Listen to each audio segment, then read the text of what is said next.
And we are live. It is Giant Size Spectacular, episode number 2. And as we get started, we have another spectacular member of the panel. So, Brian, we would love for you to introduce yourself and put us all to shame. Yeah, that's not going to happen. My name is Brian, and I am a big time comic book fan. But as you guys were talking about your favorite comics last week and how Frank Miller was your big thing, mine was a little bit different because mine was about 20 years or 10 years soon before, because this was the big one that got me into comics was Swamp Thing #7, because I like the horror comics and I Nice. love Batman. And so I grabbed this, and as I was reading it, it's a Bernie Wrightson artwork, and Mm, I lost my mind because of all the way the artwork was, and the way when somebody got upset and they like opened their mouth and you saw saliva and stuff like that, and I that was the one that got me going to get every comic book I could at the time. I went to, you guys said 7-Eleven. I went to my local uh what was it, liquor store, and they didn't even have a spin rack. They were up hidden behind the Playboys, which was a good thing for me too. yeah. But still, it was like they were hidden. Nobody had any kind of respect for them. And then I found this comic book store in I lived in Newport Beach at the time, and then I found this comic book store in Hawaiian Gardens, and it was called Books and Things. And I actually Really? I looked it up in the internet, and it was one of the first comic book stores in the area, and people still remember it. The guy was a Vietnam vet, and he was in a wheelchair, and he had this store. Well, it's actually behind, I think, a hair cutter, like a beauty parlor. And I went in there, and I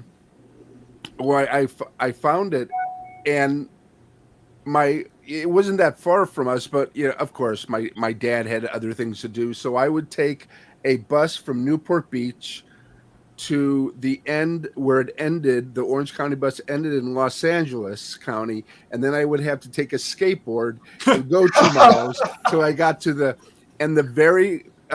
first comic I bought, like on secondary market, was House of Secrets Oh wow!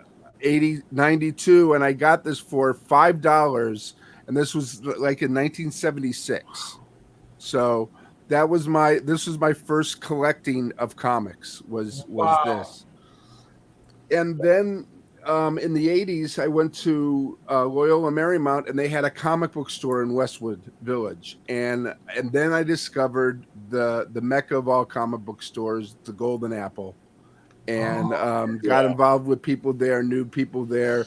Um, the original uh, Burly Man was there. oh yeah, uh, wh- Bill Yep. Bill Leibowitz. Leibowitz. Leibowitz, and Yeah. his wife Sharon, two of the greatest people you ever want to meet in your life, Yes. and Yeah. went to a lot of events there, and then I worked on a movie called Masters of the Universe, and that's where I met the production designer William Stout, who is the big.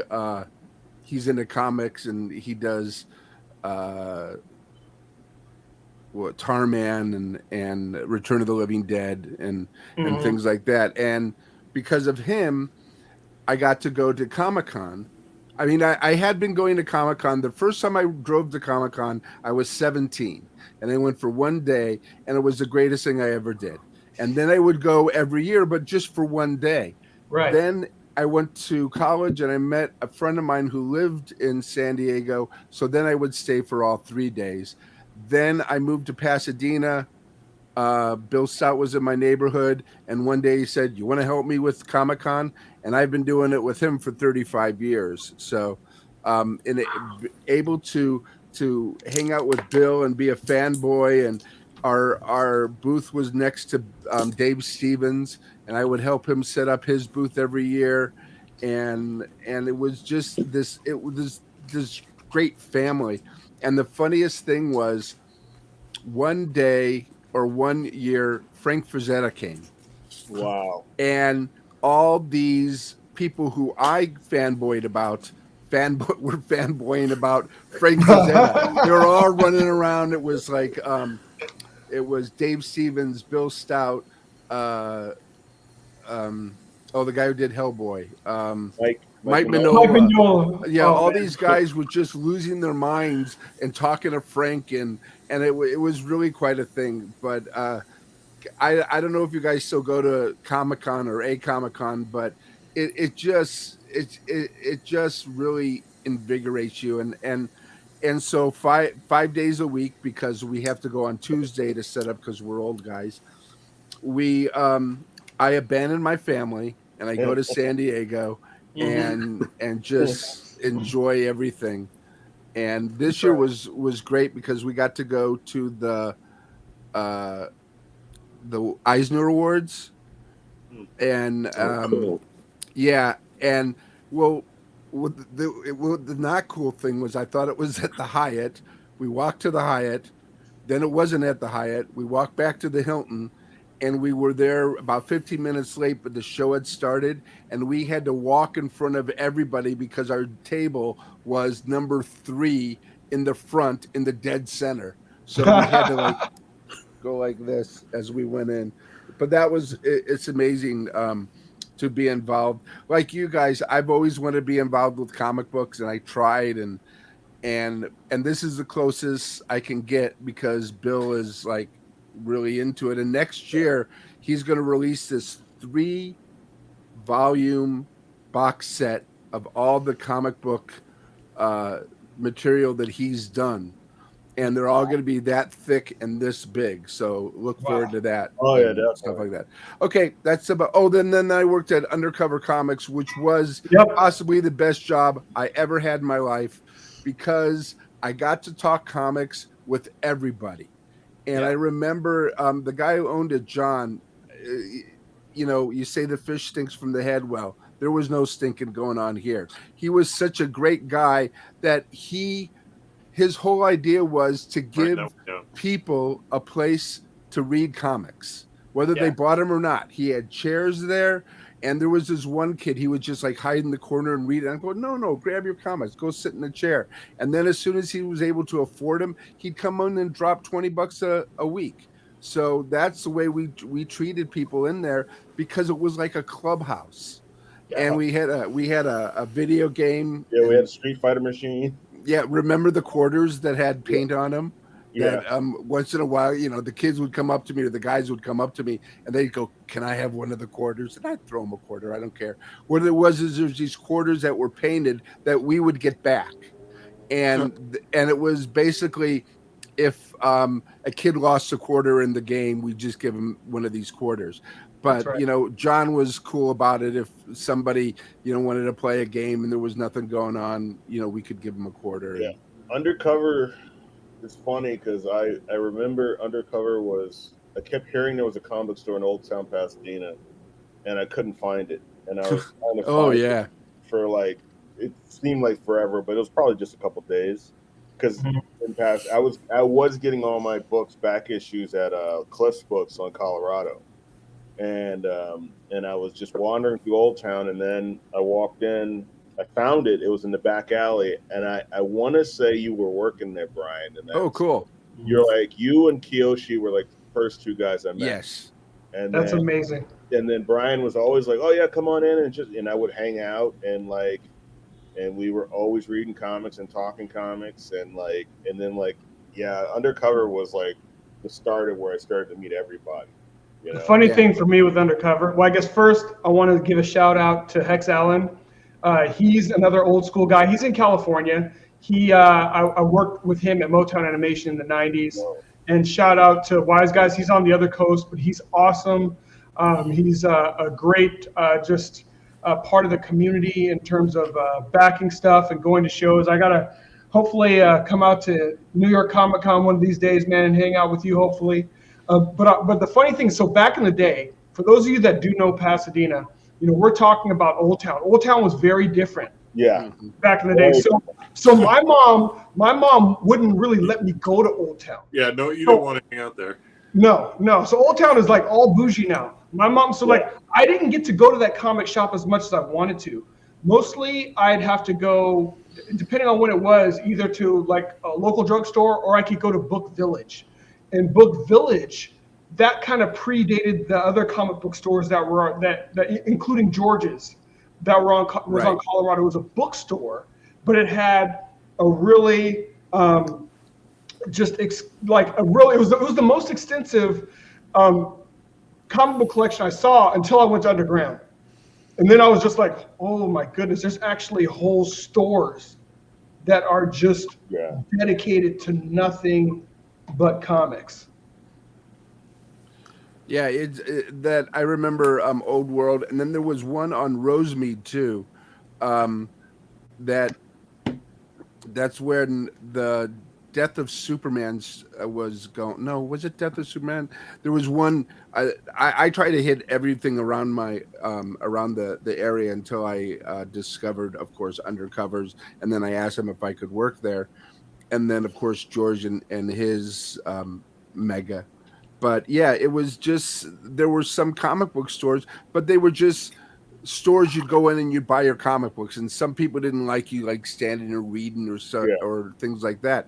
But where Undercover was, it was just like I said, it was a clubhouse. A lot of these kids, Dave and his brother were older, and they would come in and hang out. But a lot of these young kids would come in and hang out, and then after a couple of weeks, their parents would come in to meet us, because they would probably say, yeah, we're going undercover. There's this guy named Brian, and he talks to us.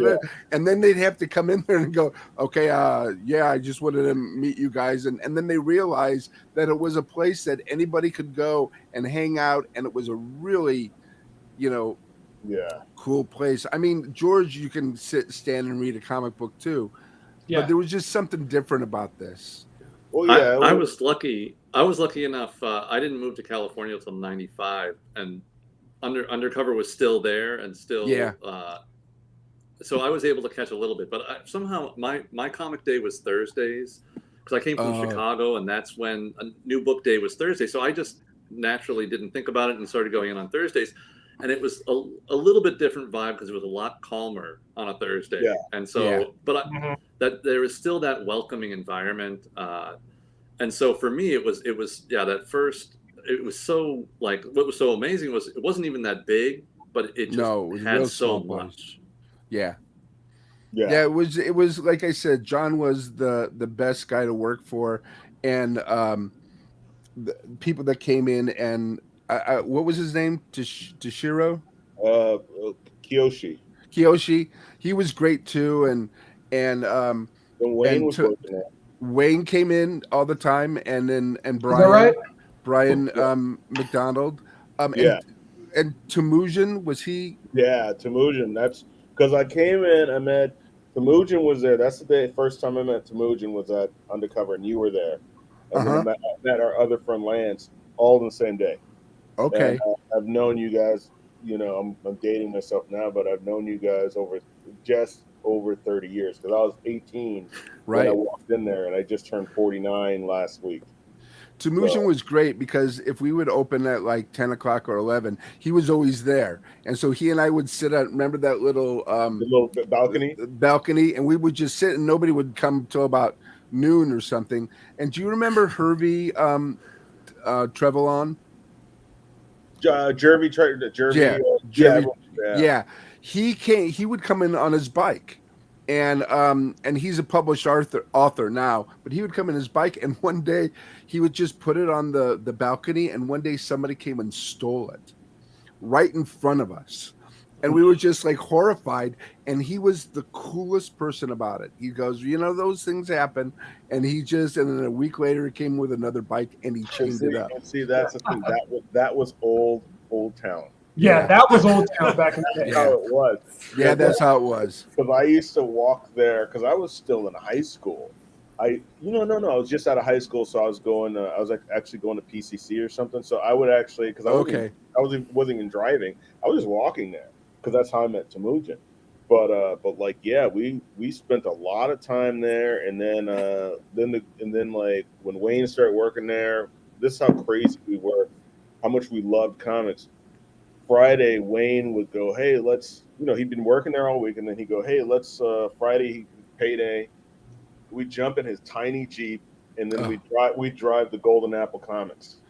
And we're like, all of us are, these big guys, and we're in this tiny Jeep driving. So we did the whole weekend of comics, but we wanted to go to Golden Apple because Golden Apple was so huge.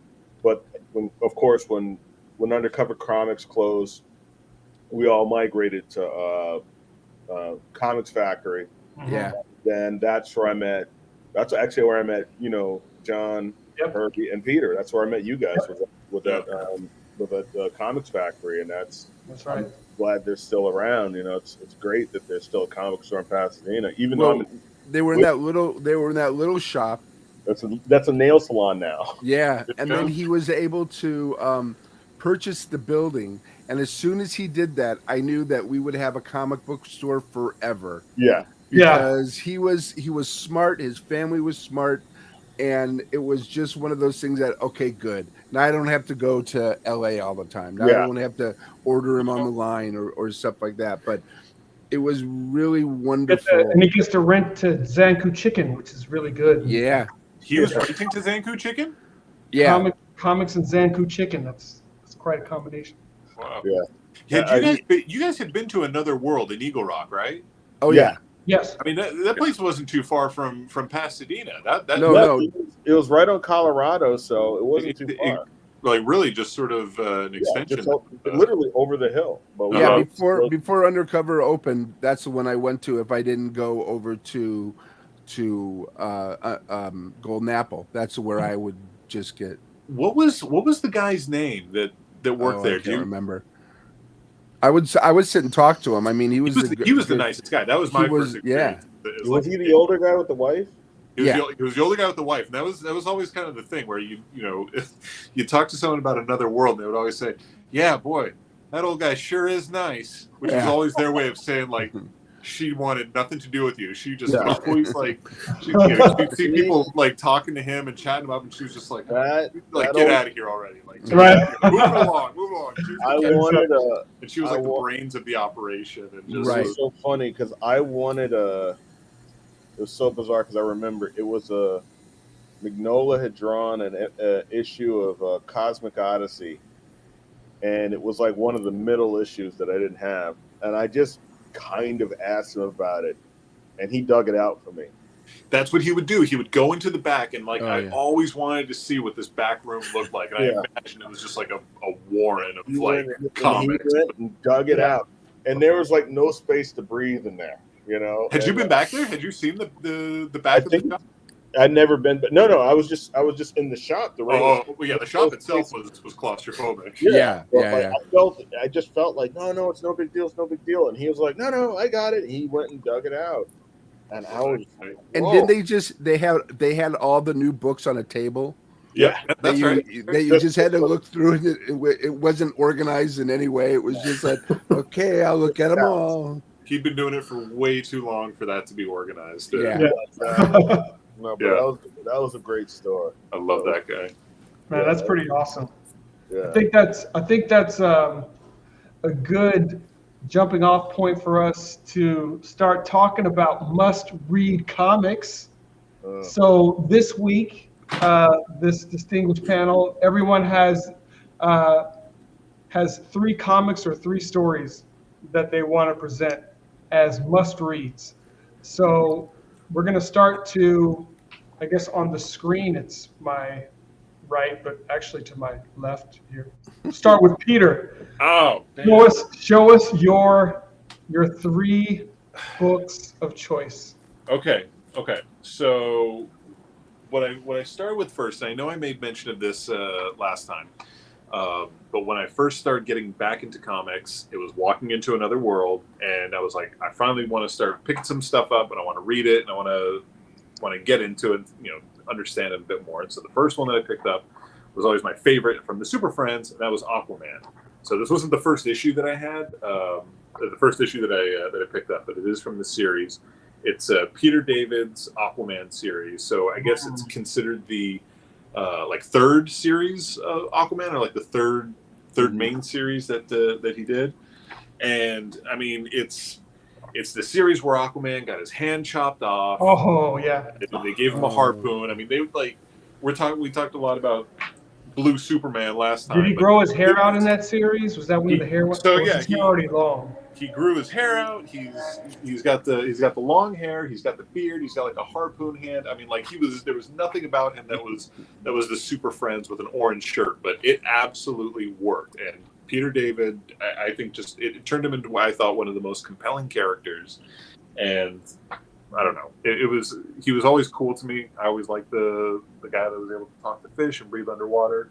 But I felt like Peter David was one of the first writers to actually bring some, I don't know, some respect to the character, some credibility to it. I don't know. I absolutely love it. And one of these days we're gonna let you have your day. We're gonna have an Aquaman show. I have to. There is. I thank you. I appreciate that. And that's all I'm gonna say. Wow, because, he's speechless. That's what like. Even when I say like Aquaman's behind me, I get going on it. Oh, that's your guy. So the other comic that I want to talk about that's a must read. I actually don't have this in print, so we're gonna go with a digital version. So I know I talked last week about the Marvel Unlimited app, and with as expensive as books are, I think it's one of the coolest things for me. It's actually gotten me back into comics. And what I started doing a while ago was getting interested in the character of the Swordsman.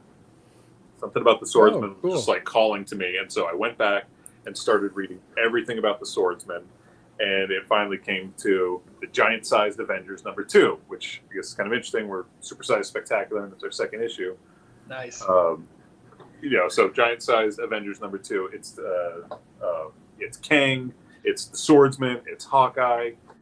There's the death of it's an issue that every single panel is just like jam-packed with amazing stuff, and it's one of those comics where it feels really I don't know, campy and kind of hokey, but the death of it at the end, it actually does move me, and it gets me like every single time that I read it. So nice. Were you surprised and happy to see the Swordsman in the Hawkeye show? I'm loving the Swordsman in the Hawkeye show. Yeah, so did I. I think it is incredible, and I mean, at some point we'll have to talk about like the MCU and all that kind of stuff. Yeah. But yes, the Swordsman in Hawkeye, I'm loving, and if they come even close to like doing what they do with him in the Giant-Sized Avengers here, like I'm gonna be all over it. I really. Yes, I'm loving the Swordsman in Hawkeye. I thought a lot of people weren't aware that was one of the personas that he had. Really? No, yeah. A lot of people were like, "Oh, what's this kind of ad hoc character that they made?" I'm like, actually, he was the Swordsman. Oh, they're doing that so much. They're just sneaking people in, and I going, I didn't know that person existed, and then all of a sudden, wow. Yeah.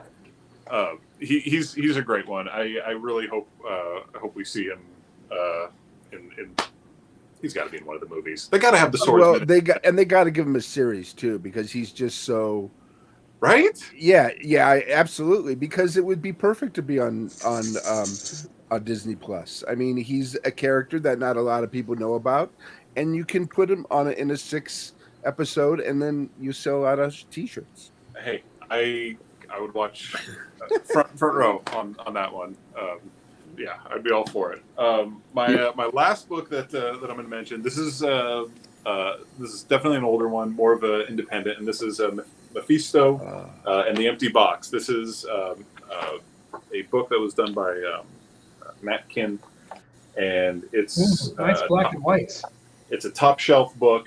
And there was a time when if Top Shelf was putting something out, I was all over it. I thought they put out some of the coolest.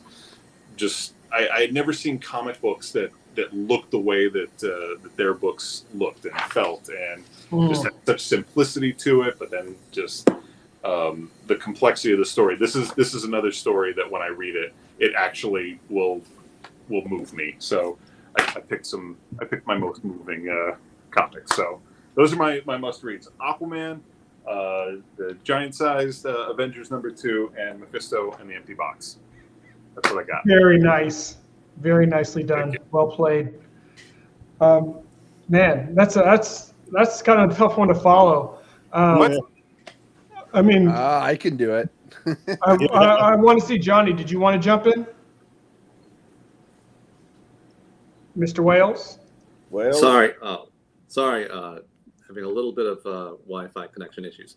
So I've had a crazy week, and I had to pull up on the phone, so I will also go digital. But so man, old guys. Are you using the Marvel app? What's going on? I don't have the Marvel app, so for me, I have to. Best money I ever spent. yeah. So for me, and we were talking about this last week, comics really grabbed me and took me with the X-Men, and I have pulled up the. Oh, cool. This is the 25th anniversary. I'm now feeling like it was Nice. much closer. I than told you that was but 25 years. Yeah. So this was the cover Good call, and the series of covers that really caught me, and the Nice. series X-Men. It had so much more than what a lot of other series had, and how well the story kept going, while still always being contained in a single issue. There was such great connectivity and plot threads that were carried over time. Mm-hmm. So that was the first one that was like just cemented. The art was always so great, even if they had a variety of artists on it, which for being that I'm an artist, it a lot of times always comes back to the art. And so the art had a consistency, and it was just everything about it just grabbed me. So those were the books that really cemented my love. I mean, that era, also that 25th anniversary era, almost every cover I tried to get every cover that I could. I just loved that the frame and the border. So that was where I always had to start. Nice. And for an indie, I gotta say, Hellboy, the first series. Yes. That one. It's funny because I almost never really considered Dark Horse as an independent kind of comics company, but I was almost going to say. The fact that it was, it was not superhero, and I it's funny because having Brian on here, I didn't read a lot of horror comics when I was a kid, and a lot of it came later when I was introduced to Bernie Wrightson and a lot of those other the creepy comics and all that stuff. So for me, it helped break some of the only reading superheroes, and the art was something that totally connects to my style, and it was a little different and a little darker. For me, it was a little more graphic, which is what I love about comic books. That they this was prior to the more modern, super realistic, but Hellboy is always what has been probably the most consistent book I've read in the last 20 years. Yeah. And so let me see. I also got to say that my the other book I am still reading is another Image comic called Lopper. So and that's another comic that I love. So give me 1 sec, I'll grab an image. Actually, I'm not familiar with Headlopper. That's pretty interesting. So, look at that. Yep. That's not how you do it.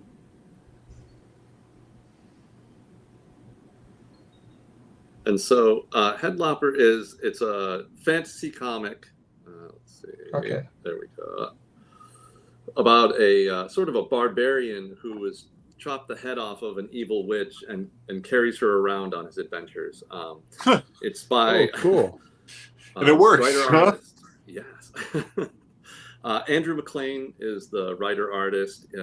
He's a really cool guy. I've run into him at a few shows, and he's always great to talk to. And it's for me, another thing, the art is amazing. He has such a great simplified style, and he does a great deal of shifting amounts of detail in the work, depending on how close and far you are from certain things. And so it's a style that I absolutely love, and it's one of the other few comics I'm actively seeking out these days. And his fourth graphic novel, so looks incredible. Yeah, this seems like something I'm going to get into too. I mean, it's like you were saying, horror, and I love the horror, but this looks like something exactly what I like. So I'm going to go to Comics Factory tomorrow. Yeah, that looks great. That looks really cool. Okay. So Wise Guys was saying, wonder if that was the inspiration for Bayonetta. She carries with her a talking head. It's a video game. My kid's a big Bayonetta fan. Is that right? Yeah, I'll have to ask him about that. See? Well, So what about the talking head? Yeah. That's pretty cool. That's pretty cool. I like that. So next up, Dave, do you want to show us what you got? Okay, so I had to narrow it down because I went a little crazy. Yeah, Hey, you know what? A whole stack here of stuff. Why am I not surprised? Like, If we have a little bit of time left over. No. I'm Okay, the narrowing down to B-sides. 3. Okay. Okay, so whenever you're reading, I'm more of an art guy, obviously, because I draw. Oh yeah.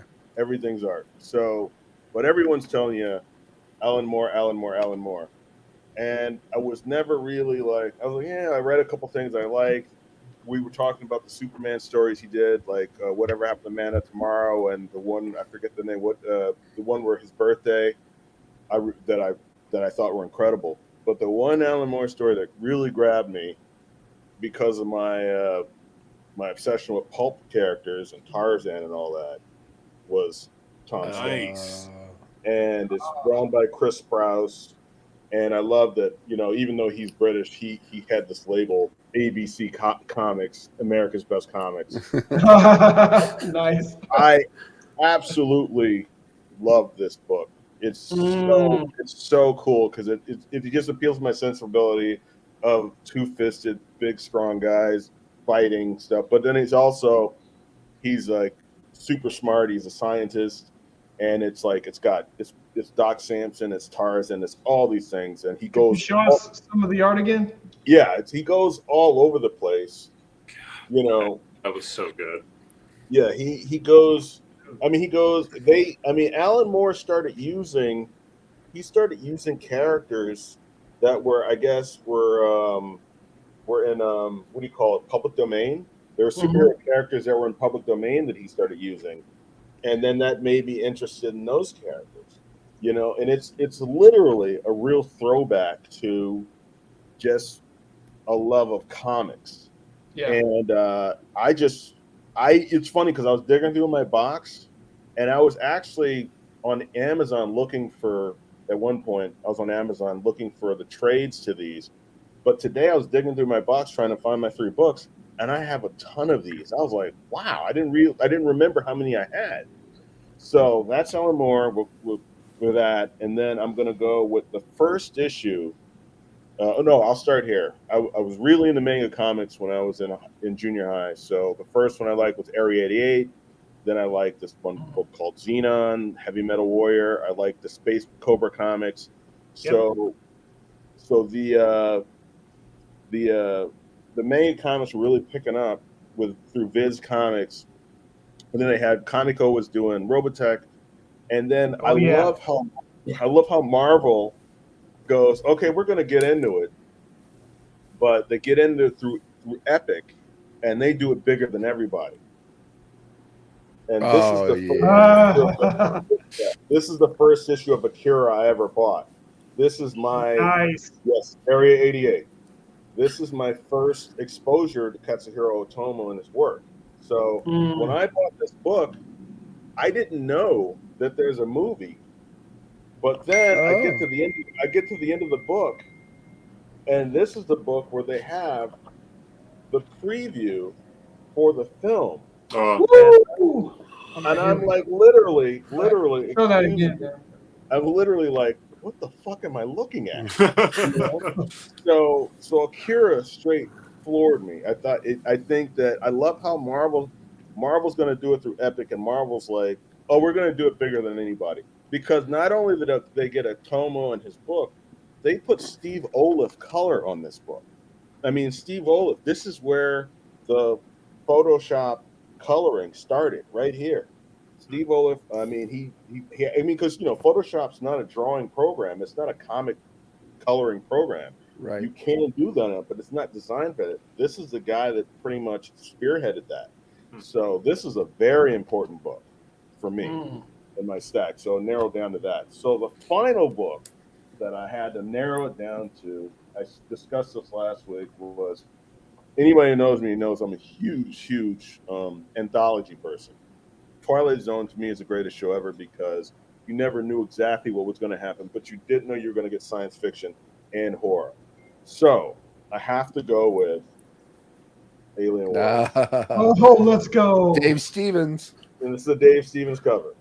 And Nice. I bought this book. I have a number of copies of this, but this one I bought at Golden Apple. I'm probably 13 years old, and I still have it, and it's got the ding right there, because I didn't take very well. But it's just incredible, because the first story is actually illustrated by Bruce Jones, and it's got Dave Stevens inking him. He's inking over Bruce Jones, colored by Joe Chido, And Bruce Jones pretty much wrote all these stories, and he always had great artists in here, because he has on this one. Who's he got on this one? I think this is Bohampton, and these are all great indie guys, and or just illustrators in general. They're just brilliant illustrators. This one, he's got Jeff Jones on here, who later became Catherine Jones. But like this guy, I think this is the guy that even Frazetta was like, when Jeff Jones did paintings, even Frazetta was like, no, this guy can paint. Yeah. So this is a book that, and there's an Al Williamson story at the end that's really good. But like this book here, I mean, I have gone through this book so many times. This is one of my favorite books with the specific comics. I mean, absolutely love this book. Love this series, Alien Worlds. I have all of them. I even have I think Dave Stevens actually has another story in here that I not this one, but one of the other issues. And I have gone over that issue with a fine-tooth comb. I cannot, every time I look at it, it's like the first time I ever looked at it. I cannot believe the level of just awesome that he put in that book. So these, I did narrow it down, because I had a stack, but I narrowed it down.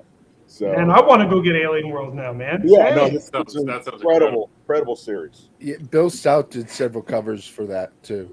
Oh yeah, that's right. I have. There's a Bill Stout cover I have. Yeah, that's really good. There's an astronaut sinking in like some kind of space quicksand, and then all these like rats coming at him. No, Bill Stout. Yeah, he's dude. That guy's There's just to mention Dave Stevens. There's a documentary coming out soon. I think in October. Yeah. Called Dave Stevens, Artist with a Brush, and I saw it at Comic-Con, and it will blow your mind. Yeah. Okay. I was actually there with the with his sister was there, and then everybody who was in the movie was there too. So everybody was crying through the whole thing. Oh man. Yeah. But yeah, you're gonna really dig it. It's really well done. Okay, that's cool. Yeah, that's awesome. All right, that's some good stuff. All right, I'm gonna show you guys my three. Okay, cool. Okay. So I'm not saying these are the three best series, but these are just three that people should read. Yeah. I'm taking notes. I started off with, and these were kind of all original buys. I've got all 12 issues of Crisis, the original Crisis on Infinite Earths. Now, this has so much significance for so many reasons to me. Hey, first and foremost, I stayed away from this. I've been nervous about trying this one. Oh, dude. Well, really? first and foremost, it's Marv Wolfman and George Perez. Yeah. Yeah. Okay, these are the guys that brought you the New Teen Titans. These are the guys that after the Crisis, they reimagined Wonder Woman in what is my favorite Wonder Woman run by far. And it's interesting because the whole thing here was, it was really Wolfman's drive to unify, you know, because there was the different DC universe, you know, the universe, the multiverse out there. Earth 1, Earth 2, Earth Prime. Exactly. So he created a story with the Anti-Monitor, you know, basically gets unleashed on the DC universe and begins to destroy the various Earths. You have a Monitor, but the Monitor dies, and these heroes have to come together. And it was a poignant story to me because this was one of those turning points. I mean, it's like, you know, Supergirl dies in this, you know, the way the Flash died so heroically but tragically. And there were so many heroes that died in this series. And it's not like today where, you know, people are just going to die and they're just going to be revived. I mean, this was the first time an event like this had ever occurred. This was the first time, like, you know, a company decided, you know what, we're going to try and basically do a new genesis of our world. And I appreciated this series because I thought that Wolfman and Perez did an amazing job. I also appreciated it because what came out of it to me was the one, I think, kind of successful reboot. You know, there's been a number of kind of, you know, reboots subsequently. And, you know, they've been more deconstructionist. And we talked a little bit about that before. You know, the whole deconstruction movement without really building anything back of substance. And we've seen all of that. It really kind of, and we talked about that, you know, it kind of started really with The Watchmen. But this was really a reconstruction. If you read the Man of Steel, the John Byrne Man of Steel after this, if you read the Wonder Woman, if you read what they did, I mean, they really built a really fun universe after that. So I love this. This is worth picking up all 12 issues if you can, or getting it maybe in a trade. And it's a really fun and it's emotional ride. Like Peter was saying, like how he felt emotionally. I mean, I still feel emotional when I read this. Yeah. I'm glad I'm not the only one who does that when you're reading about like superheroes, Really, you know, like people in capes and masks and stuff like that. But like, jeez, No, you know? there is an emotional connection, definitely. All right. No, I get it. I'm really happy you brought up Crisis because that was definitely like a series that I had always heard about, and it was always like this big thing. And I think I was like intimidated by it. That it was going to be like too much to get into. But you're saying it's like it's let me tell you, it hits you in the feet. Really? I just bought it and I lent it to John to Wales. It's on my must-read list now. Yeah. Yeah. Okay, I'm getting there's. All right, I gotta start getting them. So that's a must. I got Headlopper, Alien Worlds. I got Crisis now. I know. We're picking up all these books now. Right? Here's another series that I feel strongly about, and this, especially for folks that were enjoying the X-Men. Oh yeah. You got to get the Wolverine miniseries. This is the writing is by none other than Chris Claremont, and the art is by Frank Miller. This is a gorgeous miniseries. And not only is it an amazing miniseries, it was a series that was really done right. So you got to remember, at this time, Chris Claremont, the dude was an auteur. I mean, he knew how to write not just teen books. And the thing that I love so much about how he wrote the X-Men was that he never gave you too much. I think what ended up happening with Wolverine is they start trying to explain too much. It's like in Star Wars with the metachlorians. It's like you're doing too much. Oh yeah. You know, part of the beauty of the Wolverine is his mystery. So when you get into this series, you're thinking you're going to learn about his origin. It's not that at all. This is like a Shakespearean love story. It's like a Shakespearean tragic love story. You see in the characters of Mariko, that you've seen before, probably in like the movies. This tells the story, basically his love story, his tragic love story with Mariko. And it takes place completely in Japan. It is so good. And like at this time, Marvel did a number of different miniseries. They did like a Falcon 4-issue miniseries. They did this miniseries. And I can't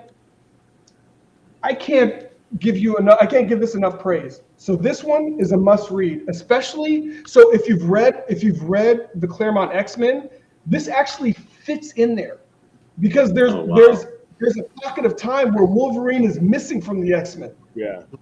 And this is what's happening while he's gone. So I mean, just talk about being masterfully designed,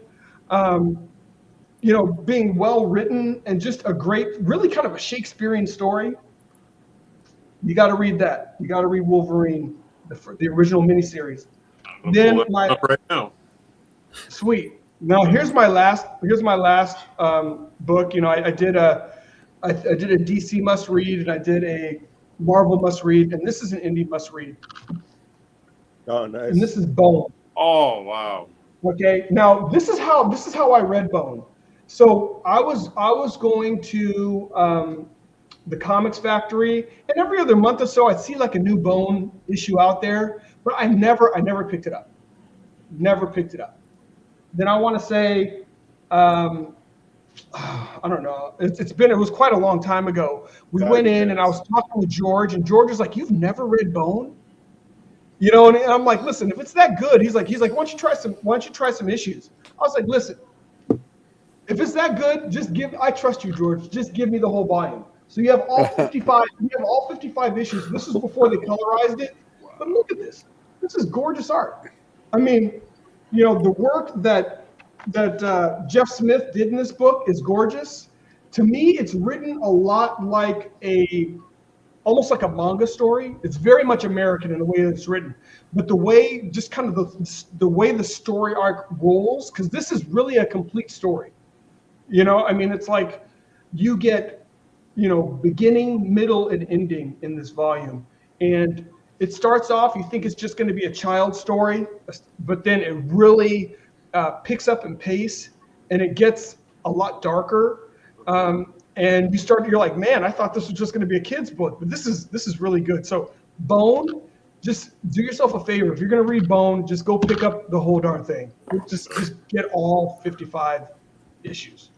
You'll be happy to know that I had when I was a school librarian, I had a whole, like, all of the Bone trades in there, and cool. Kids were always coming in looking for comics to read, and Bone was something I would always turn them on to.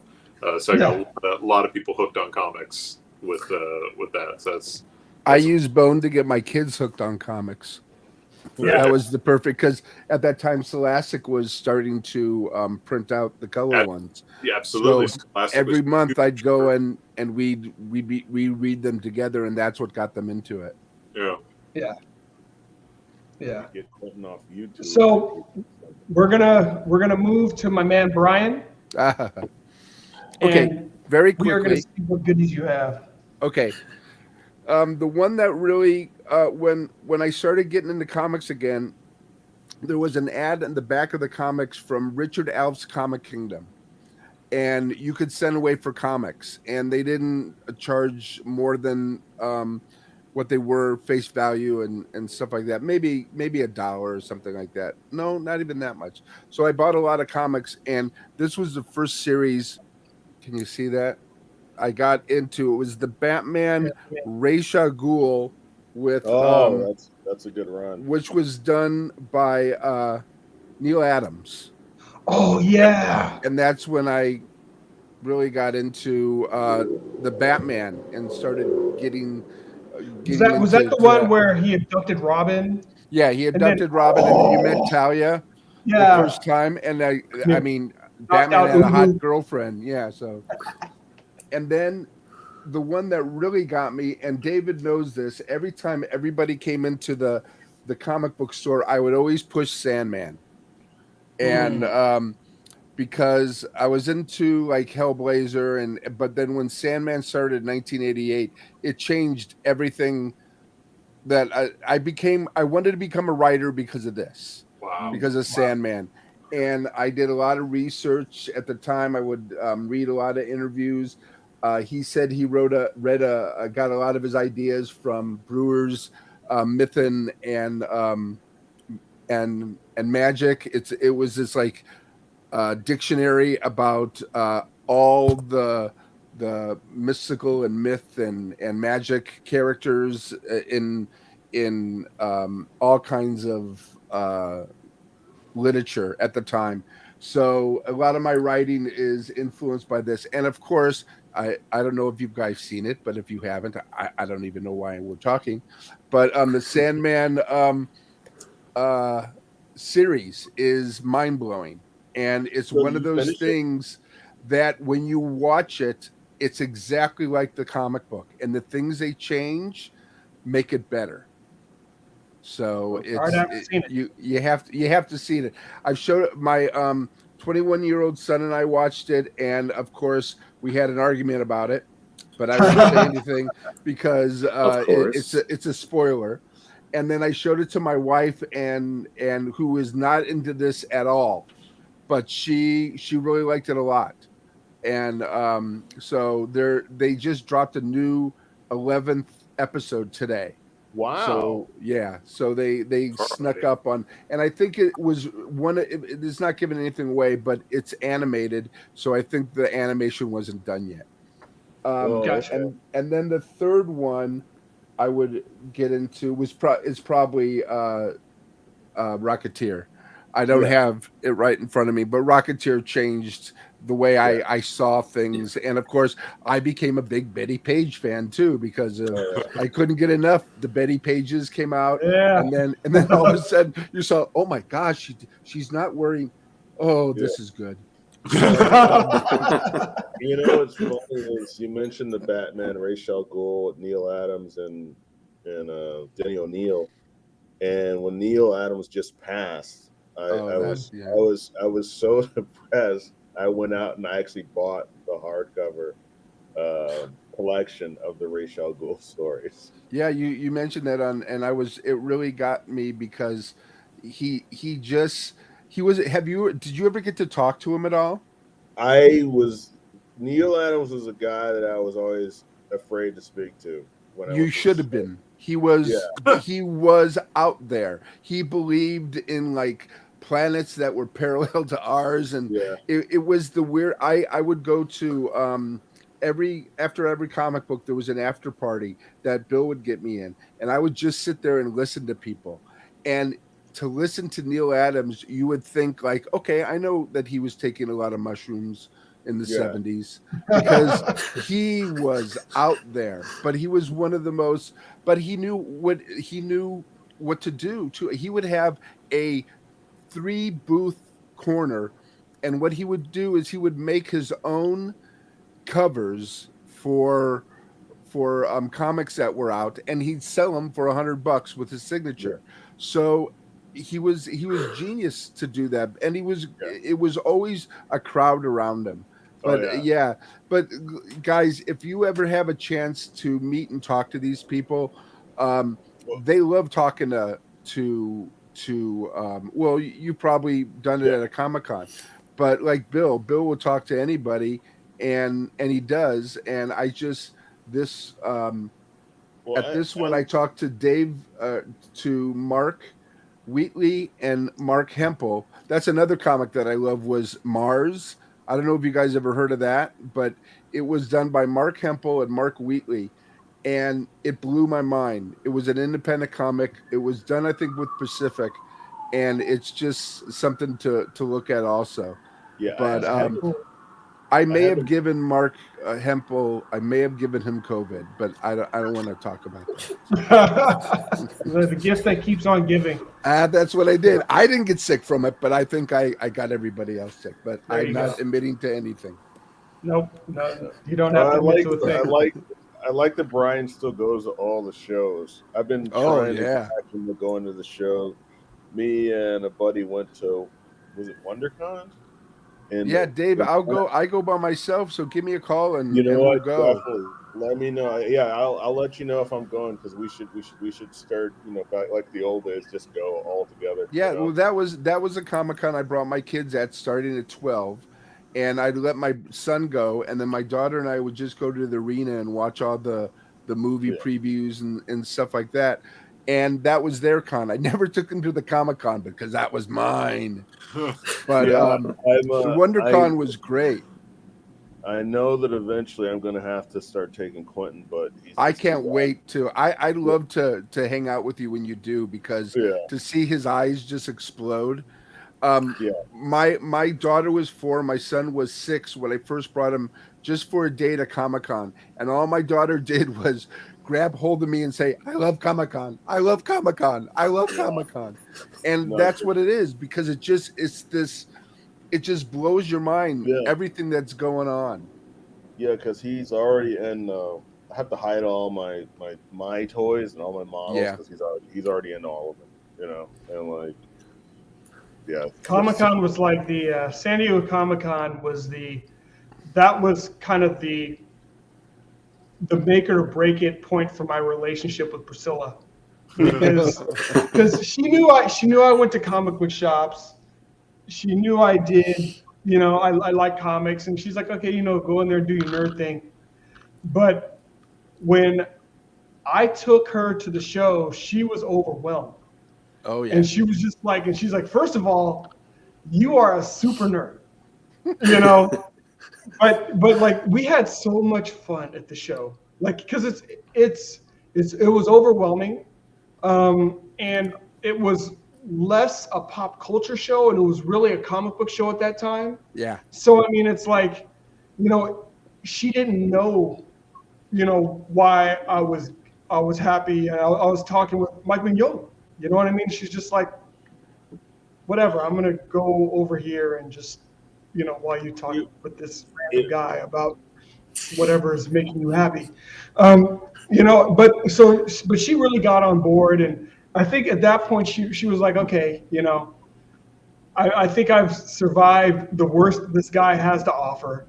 And if this is it, I can, Well, there's few mediums that are like that with conventions. I mean, it's not like there's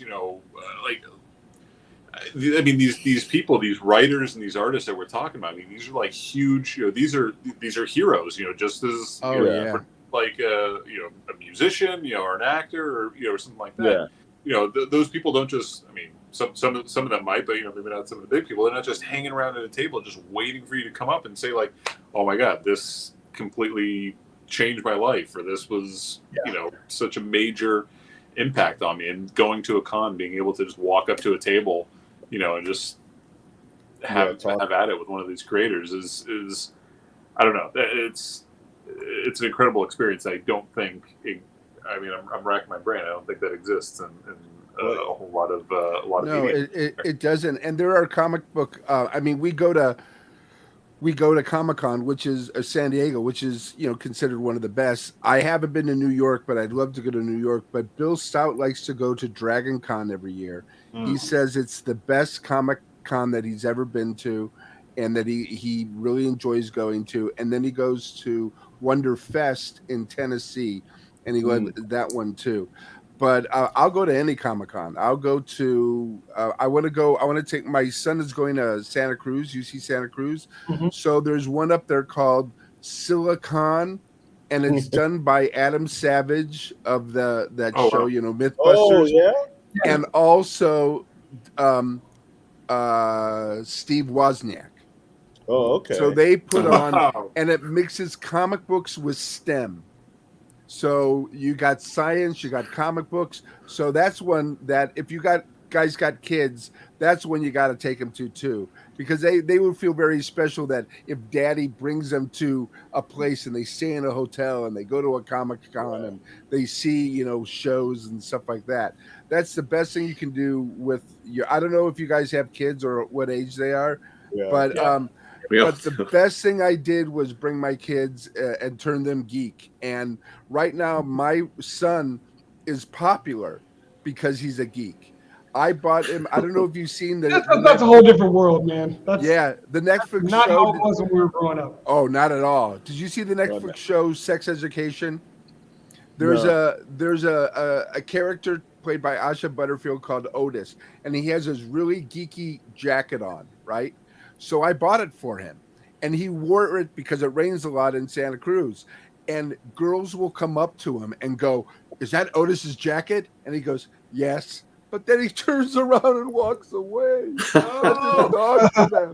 I gave him the opportunity to break ice, and he doesn't know how to use it yet. Oh my goodness! I mean, yeah, we could talk stories about comics, Wolvo, and growing up. Thanks for being here, by the way, Wolverine. I mean, I saw my friend, man. He pulled his comics out of his backpack at school, man, and it was like vultures on him, dude. I mean, it was like watching. It was like, and me and another buddy were off to the side. We're like, damn. There's a party that wants to jump in there, and he kind of looked at us. He kind of gave us that look like, don't even do it, man. Just, we're like, man, this is bad, Like a David Attenborough special, Oh, it's a different world. So one geek thing I have to add before we leave, because you guys were talking about Neil Adams, and one of these shows, I'm going to show you my favorite Neil Adams art piece that I have. I had the Mego Justice League. It was a Hall of Justice for Migos. Okay? And the wraparound art on it is by Neil Adams. I didn't even realize that until decades later after I had that thing. Because I realized, I was like, oh man, this is the same art as this Batman comic I have. Because I actually do have a reprint of that Ra's al Ghul one you're talking about. It was like a Batman family book. So it's not worth anything, but that was one of the stories in it. Then I was like, holy smokes, Neil Adams did the art on my wraparound Mego Hall of Justice. Well, I just want to show real fast. That's really cool. One of my favorite Conan cover. We'll see it. Hold on. Let's get this. The great Neil Adams. Oh, that's so good. Man. Yeah. Neil Adams doing Frazetta. Yeah. Greatness imitating greatness. There's so much going on in this cover. That dude's losing his head. You go, I have to pick this up. You're like, but it's 75 cents. And you're like, that was a lot of money back then, man. 75 cents. You got like 3 comics for that. Yeah, but dude, like that was really cool. But like, I have I was digging through my box. I couldn't do Conan because I just have so much Conan. I wanted to pick off like the most obvious thing for me. So I picked 3 really important books, So that was a cool exercise because now I'm interested. Yeah, that was a lot of fun. I could do 3 more whenever you're ready. I would really like to hear about you guys growing up and what it was like being a nerd or a geek, because I was ostracized. If somebody knew I was reading comic books, nobody would talk to me. Not that anybody did. Maybe that'll be our next show. Yeah, we need to do that. Yeah, we need to do that. Because now it's so much different. World. I mean, in high school, my son reading or going to MCUs actually could date the head cheerleader because she was in the MCU too. It's the weirdest thing. And it all started with Star Wars. Oh my goodness. Because everyone loves Star Wars now. I know. Everyone loves all. Yeah, right. I mean, we're what we are because of Star Wars and comic books. And I am happier with myself than I've ever been because I've accepted it. And my kids, now I'm reading his comic books. He just got Nightmare Country, which is a Sandman kind of series, and I'm reading his comics. Which it goes around in a circle. It's a circle of life. Well, I got my son when I was around, I guess 9, 10, 11, that age. There was nothing cooler than Transformers. Oh yeah, and I remember I liked G.I. Joe. I liked G.I. Joe a lot, but compared to Transformers, there was just no competition. And I got my son into Transformers, and he's insane now. You know, it's just. I started with the movie, the first. Oh, cool. Out and was '86, and I don't care for the Michael Bay ones really, but he just goes crazy. And then like he's watching all these YouTube videos of Transformers. And then he'll watch videos of kids opening up Transformers toys, which I don't understand. Just boxes of toys. I don't understand. My kids. Yeah, that's a whole nother thing. But hey, you know, that whole Transformers, that movie, man, I might really touched my fifis when Optimus Prime died. Oh, when he died. I was in my fifis. Devastating. Well, you know what's funny? I couldn't believe it. I could never watch that scene for the longest time, but now I watch it over and over again because he watches it. Because he watches it like whatever. But that was like when I was a kid, I was like, oh, I can't take myself there and watch. Well, raising kids, you got to be careful what movies to watch them or to show them. Because my son was 13. I go, I could show him Clockwork Orange. Oh, It was the only time I have ever told him, don't tell your mother. Was when I showed him that movie. And then I showed him Eraserhead too. And and he goes, what is that thing? I'm going, oh, that's cool. It looks like a baby lamb. And he just, no. So I think he goes to therapy because of me. So there you go. Well, apparently we do that to our kids anyway. Oh, we were supposed to. But hey, we're a little over an hour, and I know Friday is a super packed night for a lot of different streams. And wanted to thank Wolverine and Wise Guys and Hex Allen for joining us in the chat. Really appreciate you guys, and thank you to this awesome panel. We're trying to stream on Fridays, so expect to see us back next Friday with something else fun and awesome and old school comic-y. And on that note, I think we're out of here. All right. Thanks everybody. Thank you.